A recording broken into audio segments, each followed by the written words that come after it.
This hour of HQ Postgame is presented by Trimfia. Joe Musso, pleased to be alongside my guy, CBS lead NFL insider Jonathan Jones, the two-time champ Bryant McFadden, and the future gold jacket Patrick Peterson. Here to break down what we saw in this Minnesota-Seattle game, guys. And we'll get to the winning side, but bro, once again here, Max Brosmer, you can only expect so much of the undrafted free agent, but it just amplifies the decisions made over the last 12 months in Minnesota. And I can only describe it as infuriating if you are a Vikings fan, Mac. What are you seeing from the quarterback position here on Sunday, and maybe broader, the decision made with the other quarterback on the other sideline? I think it's safe to say for the very first time under KOC, Kevin O'Connell, with the Minnesota Vikings, that the quarterback position is a liability. And when you look at what Kevin O'Connell has been able to do, regardless of who's been at the quarterback position, worst case scenario, we've seen serviceable play. With J.J. McCarthy, clearly the expectations were not there when he has been in the lineup. And now when you talk about having Max Brosmer into this situation, a rookie free agent making his first start on the road in Seattle against the 12, against this defensive unit, we knew it was going to be ugly, but we didn't think it would get this ugly. Sacked 4 times, 4 interceptions. They scored a defensive touchdown. I mean, this is who the Seattle Seahawks is. If you don't have your game right offensively, they can embarrass you. They're the wrong bully to attack when you're not a bully.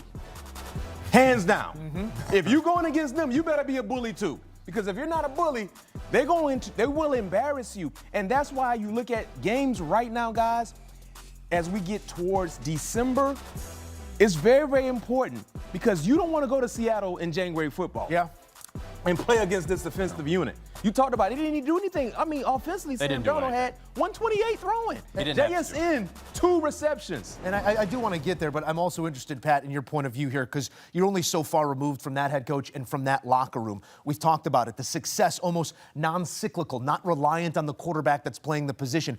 What is the difference right now when you look at what McCarthy has struggled with and today Brosmer? I believe right now, just watching this team, is the connection with the quarterback and the receivers. Like, it's almost hard to watch J.J. McCarthy overthrow receivers, throwing the ball in the ground. That is how this offense is orchestrated, by quarterback play and also the running game as well. It's almost seeing Justin Jefferson today, 2 catches for 4 yards. Wow. Like, He's the best on the planet when you get him yards. Yeah, he had 4 yards today. That's 2 yards a catch. Yeah. Thank you. Like, My math is math. You're not rounding up today, huh? No, not yet. Not yet. But anyway, this team success predicates off the quarterback, and the quarterback right now is not giving them anything. We've just seen so many different quarterbacks succeed in the system. We're seeing 2 struggle this season, JJ. It takes me back once again. 14 wins, Darnold and Jones in the same locker room, both seeing relative levels of success elsewhere. And if you're a Minnesota fan, you watched Max Brosmer play the way he did today. Yeah, so obviously this is not a situation Minnesota wants to be in with Max Brosmer. They did have some confidence in him coming in, but it was misplaced. They should have Carson Wentz out there, but he got injured, right? Now, that is something about Carson Wentz. In his career, that's part of his story, is that he tends to get injured. You have J.J. McCarthy, who so far in his NFL career tends to get injured. If you go back to the decision that the Minnesota Vikings made, first of all, they had already drafted J.J. McCarthy with a top 10 overall selection. They made the choice that they want him to be their franchise future. They could have kept Sam Darnold, but anyone who was going to stay in Minnesota, whether it was Sam Darnold or whether it was Daniel Jones, let's say they outbid the Indianapolis Colts for Daniel Jones, that person still had agency. They still had the ability to make a choice, unless you're going to franchise tag someone. And do you make the choice, if you're Sam Darnold, I could go to Seattle, or I could make the same money or more money in Minnesota and compete with J.J. McCarthy? He decided to not compete with the top 10 pick, right? Daniel Jones made the same decision. I'm going to go compete against Anthony Richardson, not against the guy they invested a top 10 pick in. And so some of this, people want to blame Minnesota, but they had already made the decision 2 years ago that they were going to rock with J.J. McCarthy now. They haven't gotten enough out of him. They haven't seen him out there on the field enough, but clearly what they have seen is not good enough. And today, of course, it wasn't good enough because they have a good enough defense. Don't turn the football over. This is an offense, guys. 8 games, they have had multiple turnovers this season. Wow. In this game alone, they had 6. You can't win with that. And to your point about McCarthy, today's not the day to drag the young man trying to figure it out, but from qualified quarterbacks since the year 2000, he ranks 853 out of 854 in EPA per dropback. So what he's going to do when the ball is put in his hands and he has to throw it downfield, only Jamarcus Russell worse by that measure to this point. He's in concussion protocol. We will get to see him again later on this season, but it's a Vikings team taking a massive step back after those 14 wins a year ago. We saw after the 14 wins, Sam Darnold become a Sam Darnold of old in the bigger moments. Not to liken this to a playoff moment, but you're playing against your team. There's a little bit of heightened pressure there, and he once again falls short of expectation. Do you attach those two things, that this moment and maybe a lack of the sharpest Sam Darnold we've seen? I think two things could be true. I think the sharpness was not there, but also you talked about B-Flow and the defense, the strategy. Yes, they've been a bad team, but they still can play really good defense. Yeah. You know what I mean? And sometimes they get a little worn out in the fourth quarter, but for the first 3 quarters, they were harassing Sam Darnold. And for the entirety of the ball game, when you look at the numbers, 128 yards, they did a great job in neutralizing Eface and JSN out of the game plan. He only had 2 receptions, but Seattle, they were fortunate enough, their defense, they were the bullies in this matchup. But if you're Sam Darnold, I think, guys, he will always kind of have to look in his rear view, because what we thought about him last year surfaced in the more critical moments. Can he continue to sustain that high level of play? But he did. Right? But he didn't have to today. When your defense is turning them over, consider this: he didn't take any chances downfield today. And I know that we may want him to, and we want to see Jackson Smith and Jigba with the big numbers or whatever. The fact is that they scored on drives of 5 minutes or fewer every single time they were out there -1. They only had to put together one scoring drive that went longer than 5.5 minutes today. Yeah. And it was an overmatched team with a good defensive coordinator who continues to be put in terrible situations when the offense turns the football over. But Sam Darnold didn't have to do too much. This is a win and make it to the next week, right? It is, but you still want to see rhythm. They relied on too many field goals.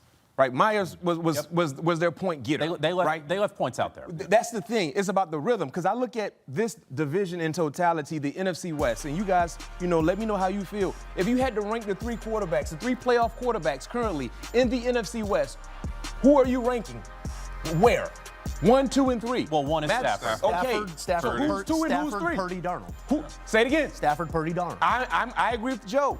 That's why I think for us as football fans, we want to see that rhythm continue to flourish. Because when you start rolling in January football, you got to be running right now. That Uber car got to already be running. You can't be patting the gas when it's cold outside and needed to crank up. It got to be crunk right now. And I think that is the consensus. Would you rank it the same way, Pat? No doubt about it. Those 3 quarterbacks that way? Yeah, I have Sam, Purdy, and Stafford first. I'm sorry, Stafford, Purdy, and Darnold. Sam Darnold. We'll see how it shakes out. Likely all 3 will get an opportunity to play playoff football. My question, Joe. Can you answer my question? I don't do rankings.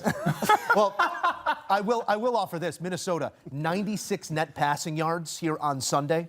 Seattle, 121 yards of interception return. So wow, more yards going that way than going that way. It's a tough go for Minnesota. For Seattle, maybe a win and move forward. What do you, Pat, want to see from Seattle over this stretch run to maybe eschew some of the worries B-Mac has? No, that's honestly what B-Mac just said is a valid point. Like, I want to see Sam Darnold be able to rise up in these moments because, yes, he played against his old team. He should know this defense. Yeah. He wasn't, to Joe's credit, to JJ's credit as well, he did not have to do much, but his rhythm was not there. Yep. He was not able to find his receivers and be able to pick up those key third downs. Yes, they got points on the board, but I want to see more from Sam Darnold because in the playoff time, there is no tomorrow, and you have to be able to be efficient on consistent on pretty much majority of the game if you want to have an opportunity to And win. I think maybe the first thing you said, the most important. If this team can get those games to be played there, a much better chance in Seattle for the Seahawks, who come away with another win, however unimpressive